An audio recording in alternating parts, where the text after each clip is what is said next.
Okay guys, on my way home, may umubo pa. I just hope hindi nyo narinig. So, that is the Miami Tower. At yan, hilong-hilo pa ikot-ikot ang camera ko.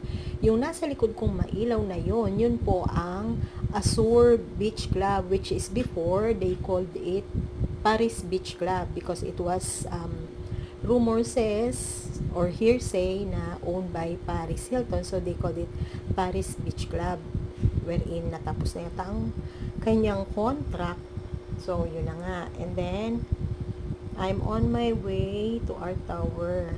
Ayan, yung tower na nasa beside me, napapansin niyo, yan po ang Miami Tower. And this is what we call the another beach here, or maybe tawagin nyo siyang pool, but it has a white sand. So, ayan, lakad-lakad ako because pauwi na nga talaga kami. So, one day, maybe you get interested to visit here.